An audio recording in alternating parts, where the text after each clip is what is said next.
Good afternoon, everybody. Joseph Jones here, coming to you live for my second Facebook Live video. Last week, we talked about music history, a brief 2-hour overview of music history. This week will be shorter. Special welcome to my musician friends and colleagues who are watching. Thank you so much for joining us. And an extra special VIP welcome to the non-musicians in the audience, because this week the video is especially for you. I am going to teach you the secret of talking to musicians. So if you are a normal person, and you have an interest in classical music, or maybe you know a musician, and you've been tearing your hair out trying to figure out why we are, well, the way we are, this video is for you. So we musicians are a bit of a strange lot. There are good reasons for this, of course. We start playing our instrument mostly in early childhood, and we tend to spend many hours every day, locked in a room, alone, in solitude, with our instruments, playing the same passages over and over and over and over. Now, if we're a violinist, or a pianist, for example, we have the added pressure of having the ghost of Paganini and Heifetz, or Horowitz, hovering over us, whispering in our ear, and trying to live up to the enormous legacies that they set forth. If it's a wind or brass instrument that we're playing, well, we're spending hours and hours locked in a very small room, playing the same music over and over, blowing a lot of air through a very tiny hole to produce sound. And if we play double reeds, here's a shout out to all of the oboists and bassoonists out there, we also have to make our own reeds, which involves knives and frustration. So that tends to make us a little bit strange. As we get older, things get a little bit worse, because now we start spending more time alone practicing, and we're hanging around with other musicians. So the problem is compounded. We also, again, spend our time in solitude. I'm not sure that I've honed in on that, just how alone we are in the practice room. But we're also spending most of our time focused on the ideas and the wills and testaments of a bunch of dead people. So we're sort of communing with them as well, trying to figure out what they meant, following little breadcrumbs that they may or may not have left behind for us, and it can be quite frustrating. When we start hanging out with other musicians, we develop our own language, our own shorthand. We talk about repertoire, we talk about teachers, we talk about schools, we talk about musical ideas, and to outsiders, to those who are not fellow musicians, it can sound really strange. We sometimes forget, after a while, that not everybody else speaks this shorthand, and so we find ourselves slipping into it unawares. This can produce some amusing but bewildering results. Along with these issues, we also get some often well-meaning but very frustrating questions from people. So I'd like to start with a sampling of these questions. These are some things to avoid asking a musician. Let's start with low-hanging fruit. Somebody says, "Hey, you're a musician, did you go to Juilliard?" And I'll add a caveat to this. If you live in New York City, and especially if you're around the Lincoln Center area and you ask this question, you're forgiven. But generally beyond that, this is for you. Okay, so the answer. First, we want to say bravo. We are thrilled that you know about Juilliard in particular, and generally that schools of music exist. Seriously, we are very happy that you know that, and we're really flattered that you've asked us. Juilliard is the most famous school of music in the world. and everyone seems to know not just how good it is, but how exclusive it is. So that is wonderful. But did you know that there are other colleges of music in the world? There are other good schools of music in the world. Some really, really good ones. Some are even more selective in some ways than Juilliard. So if we say, no, we didn't go to Juilliard, do not give us a pitying look, or quizzical or disappointed. There are a lot of great conservatories. There are a lot of wonderful university music programs. And Juilliard is not necessarily somebody's first choice. And the other top schools of music are not necessarily somebody's top choice either. There are a lot of different factors that go into it, into deciding which school of music to go in, to attend. It can be the teacher, because the teacher you choose to study with is really the crux of the matter. It could be geography. It could be finances. It could be personal comfort in some other way. There are a lot of factors that go into it. So a better question to ask would be, where did you study? Because it gives us a chance to talk about where we did go and to create this narrative on our own terms. That's question number 1. Question number 2. You're a musician. Did you go to college? And the answer. First, I have to say, yes, I have actually been asked this question. So it is not a hypothetical. And second, this one really, really hurts. And I mean this in the least snobby way possible. We are professional musicians and artists. It takes a ton of study over many, many, many years to become even a decent musician, let alone world class. Yeah, we went to college. Yes, we had to study and practice a lot. No, we didn't just sit around practicing all day.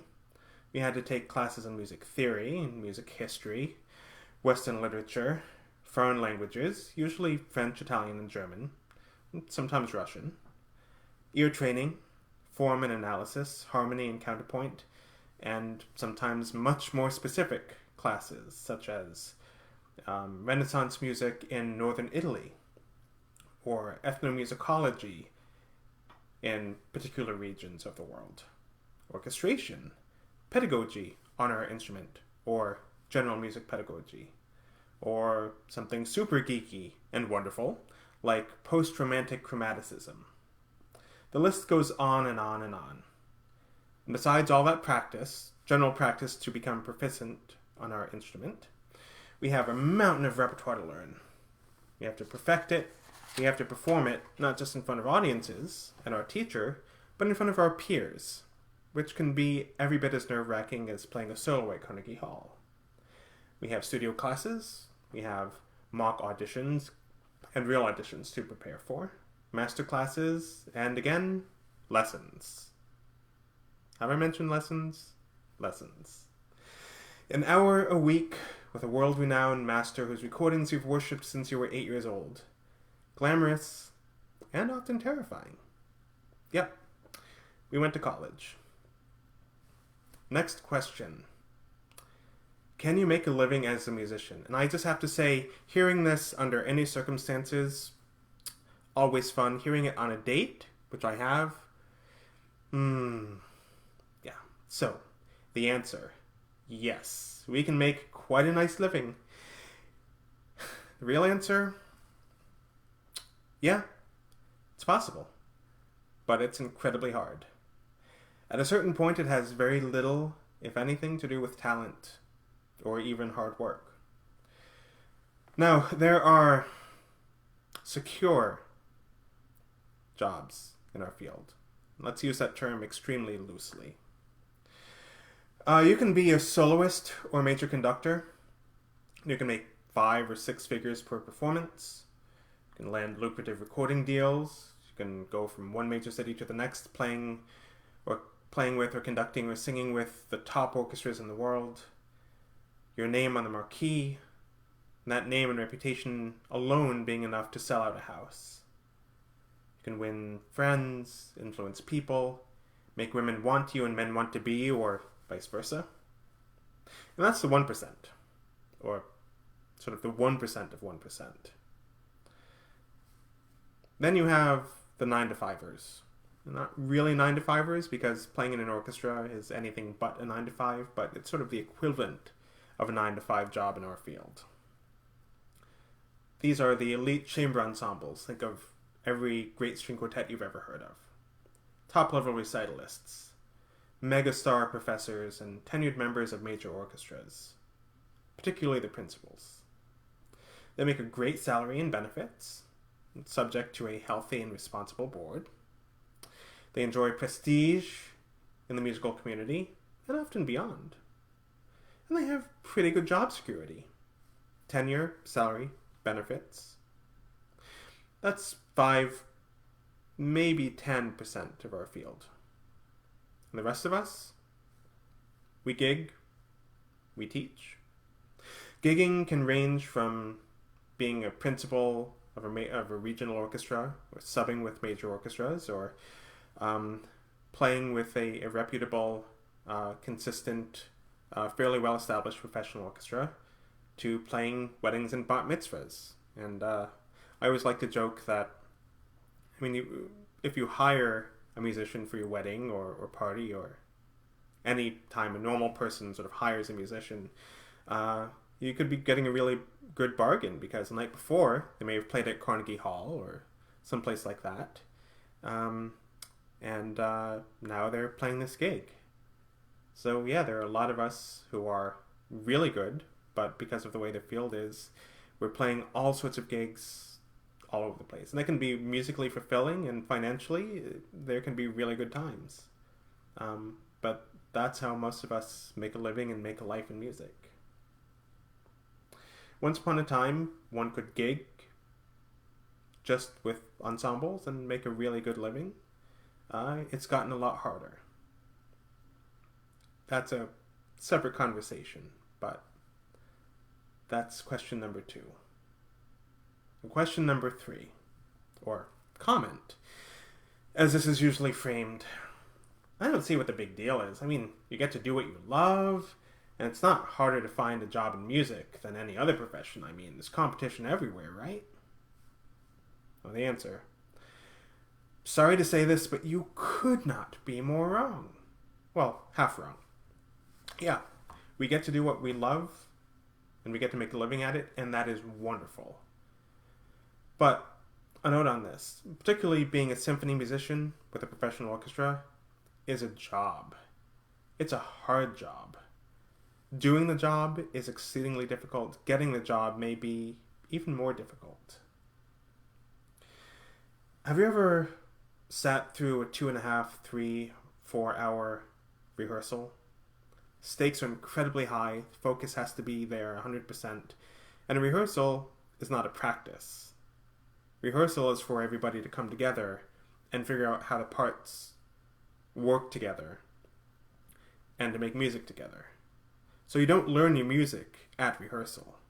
That means you have to put in hours and hours and hours to prepare for that rehearsal.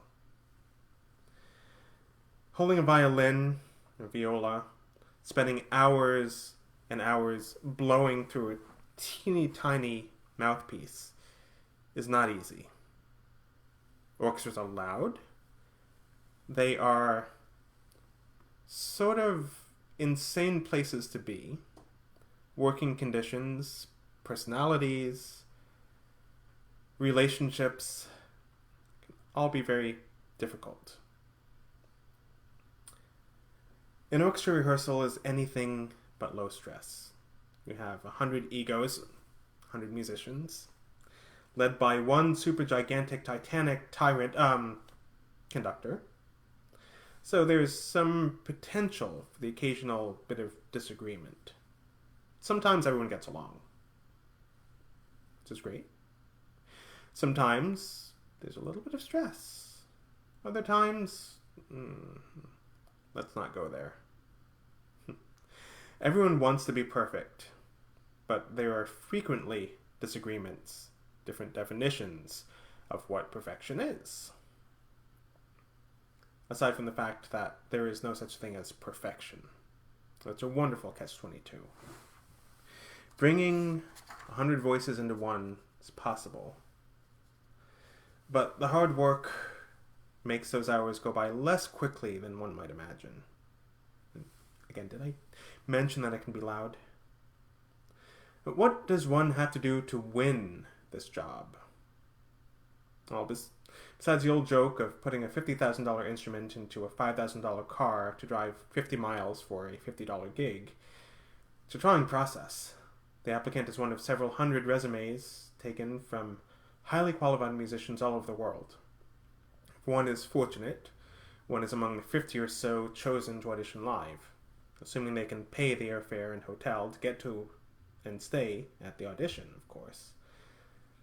The preparation period for the audition can last weeks or months, during which the applicant spends hours and hours every day practicing the same dozen or so pieces over and over, working for perfection. And not just perfection, but trying to make sure it's perfect within the definition set forth by the orchestra to which they've applied. Then the audition arrives. A job which can be yours if you make 0 mistakes while being asked to play perfectly, passionately, and expressively, in complete anonymity behind the screen. And then, if you make it through each round and are awarded the job, you have another year, or 2 or 3, to prove that you get to keep the job. If not, it's goodbye, and back into the audition pool. So, no pressure at all. Now, some years ago, I came up with a story that I believe illustrates this well. I'm going to read this story to you now. Now, this is not a true story, but everything that happens in it is entirely plausible and has happened in some way, shape, or form to people that I've known, worked with, possibly me. It's an amalgamation of real-world examples from our very interesting field. So, here is the story of Tuba Bob. Bob is the principal tuba player at Mid-Size Symphony Orchestra, MSCS. He's 48 years old. He's married. He has 2 kids in high school, and he owns a home. He's a respected member of the mid-size city musical community, as well as the tuba world in particular, and the professional music world in general. Bob studied at Top Music School. That's where he did his grad work, after going to excellent state music program for his undergrad. Now, in high school, he played in a top 5 youth orchestra, studied with a professional symphony tuba player, and did a few very high-level summer music programs, where he got to study with professionals from all over the field, all over the world. This top 5 youth orchestra was almost a 2-hour drive from where he lived, so he had to make the commute every weekend for rehearsal. His teacher lived an hour away, so that was a 2-hour commute every week, plus the fee for studying with this teacher. Bob's parents were extremely proud and supportive of him, but they were solidly middle class, not wealthy. So his accomplishments and his opportunities came because of sacrifices he and his parents made. They were happy enough to make them, but they were sacrifices. Bob had to take student loans for his undergrad, but he was lucky enough to have a fellowship for his graduate work, so he didn't have to pay for that. And in due time, he managed to pay off his student loans. After he got his master's, Bob did a few fellowship positions with professional training program orchestras. He performed in small orchestras, mostly locally. He networked, he taught, took auditions, and just hustled like crazy. For 6 years he did this. He took 8 professional auditions with orchestras all over the country, and he lost them all, along with the money and the time that he'd put into making them happen in the first place. Finally, at the age of 30, after 6 years after getting his master's degree, he won the job at the MSCS. He won tenure 3 years later, and he finally felt somewhat stable. And I have to take a break because we have a special guest who's come in. My wonderful daughter Zerlina, who wants to make a cameo. Say hi. Hi. This is Zerlina, and this is Zerlina's bunny. Can I continue my video? Yeah. Okay. Bye. Bye.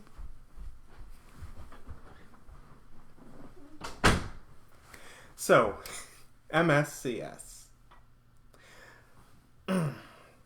MSCS has had some financial trouble lately. Over the last 5 years, the orchestra has reduced their roster from 90 full-time musicians to 70. Last year, they tried to make some more cuts. They wanted to reduce the size to 65 full-time musicians. But a strong campaign, mounted by the Musicians Association, the Musicians Union, and certain powerful donors, successfully held that off. Now, Bob was happy. Not only did he get to keep his job, but he got to keep his lifestyle, which he really enjoys. In addition to his position at MSCS, he teaches at really good university. He has a good studio there. He has 5 undergraduate tuba majors, also teaches some low brass classes, and he has 3 graduates, including 1 grad assistant, which is one of the most coveted positions, not just at the university, but in all of the low brass world in the country.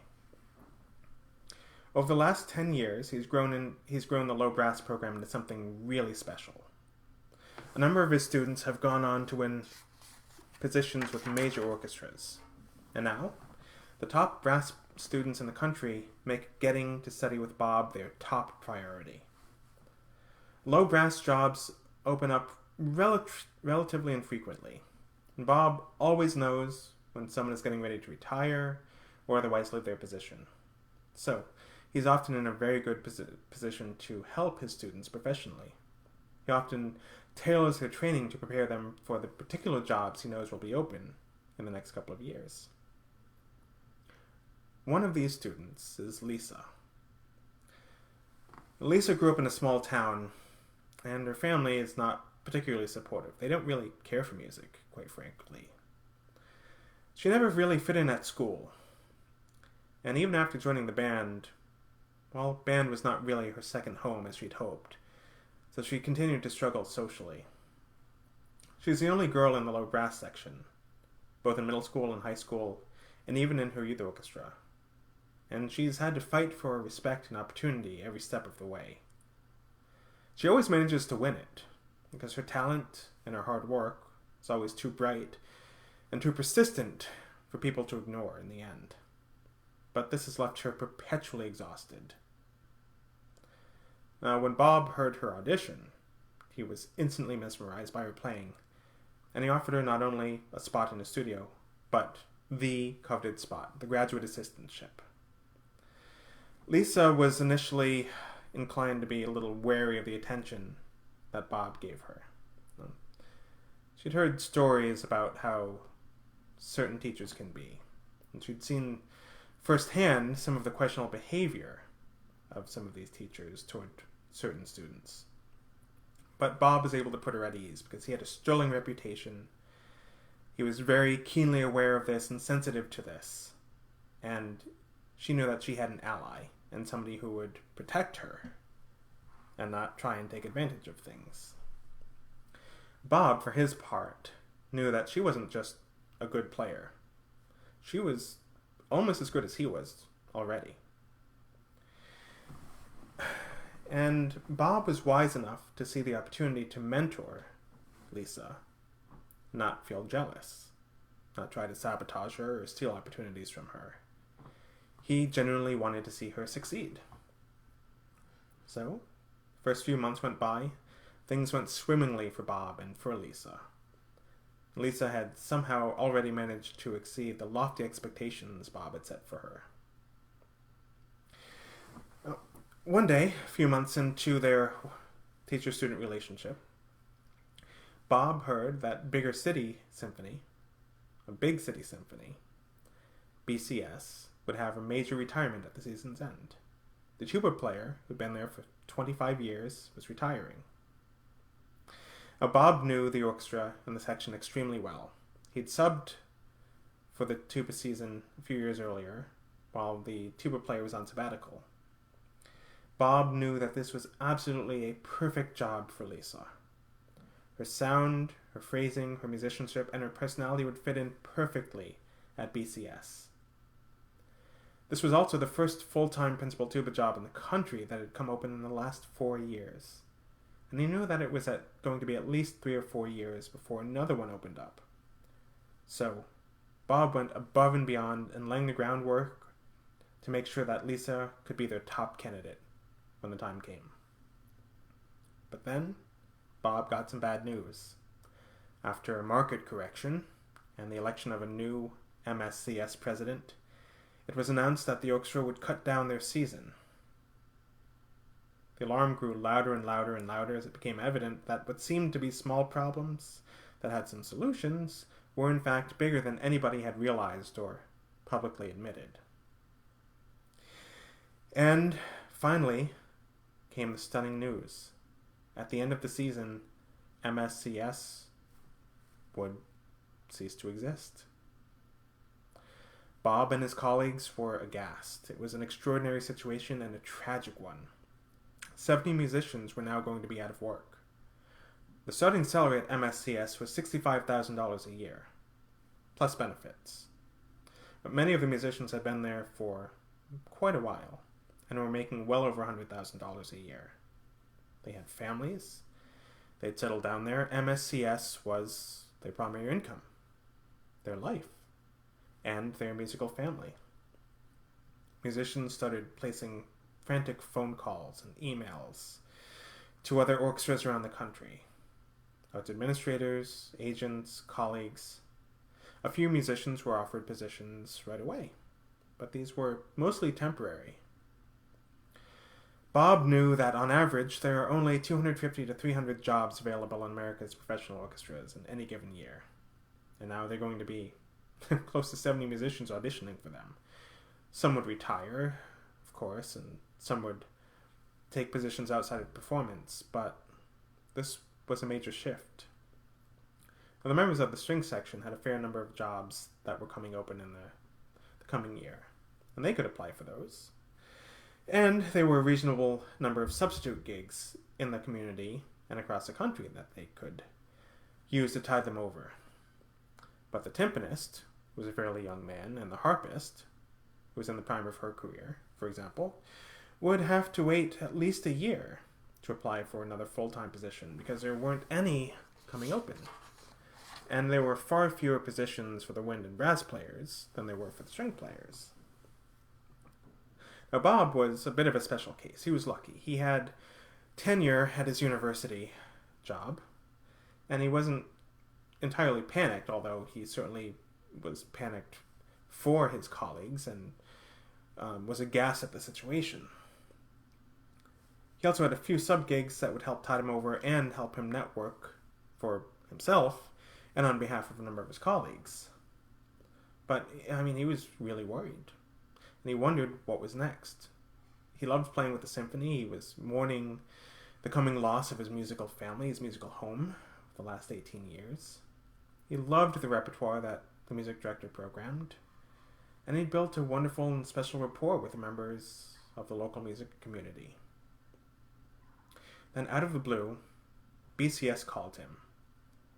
He thought it was to speak about Lisa and her upcoming audition, which he'd been invited. But they made him a startling offer. Bob, he was told, we heard about the problems at MSCS. We are so incredibly sorry and shocked. If you want it, the BCS job is yours. We know you.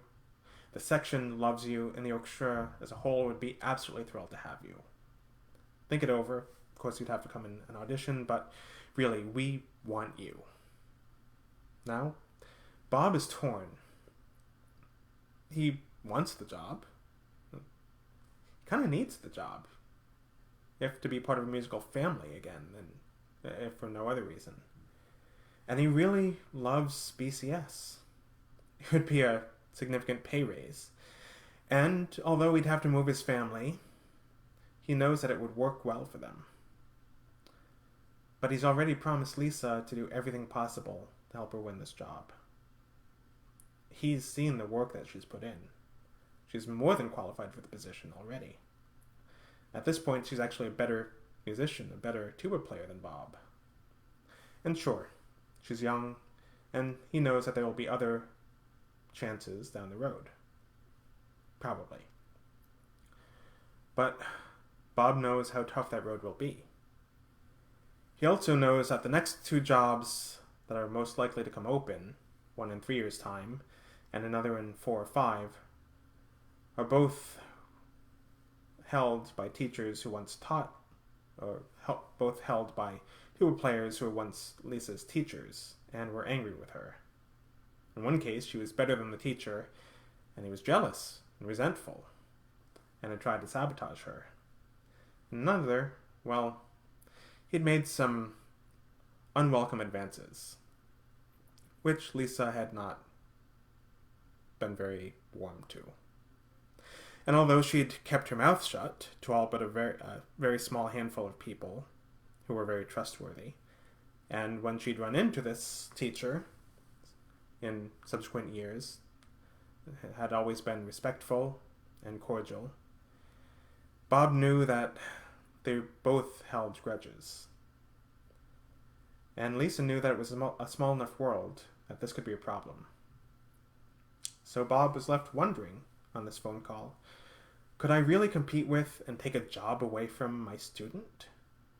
And this wasn't merely altruistic speculation, a crisis of conscience. Bob had put an enormous amount of work into making sure that Lisa was in the best position possible to get the job. Was he prepared to waste that effort? So, when I wrote this, I intentionally left the ending unfinished, because there are so many ways that could go. Bob could take the job himself, say, hey, she's young. Yeah, she had a tough run-in with those two teachers, and who knows what they'll do, but they're leaving. They're not going to necessarily be the decision makers in this process, and I have a family to think about. I have my own career to worry about.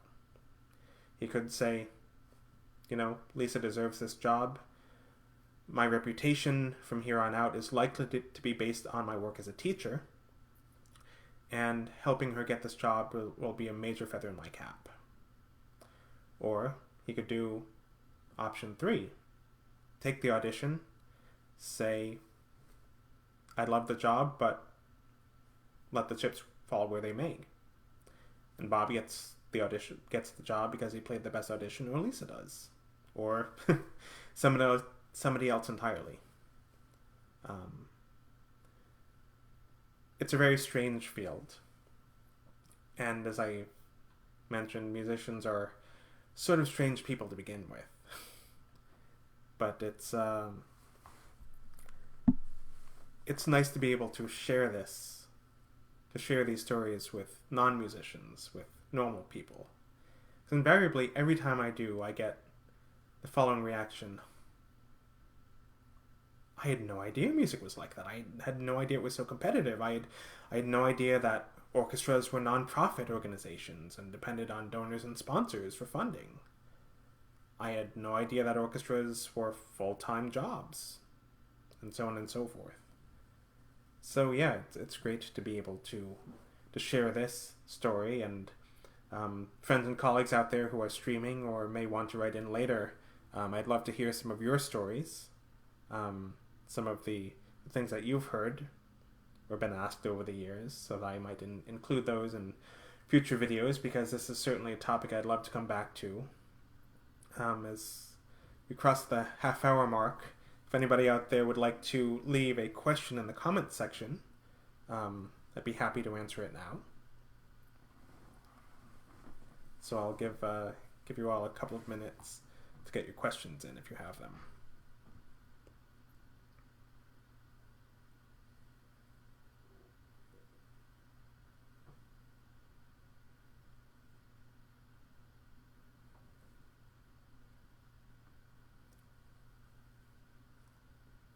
And so far, I see no questions.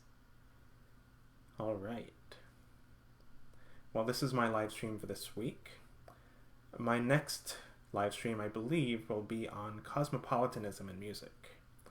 I'll feature music, a discussion on music of Handel, Mozart, Mendelssohn, and Stravinsky, I believe.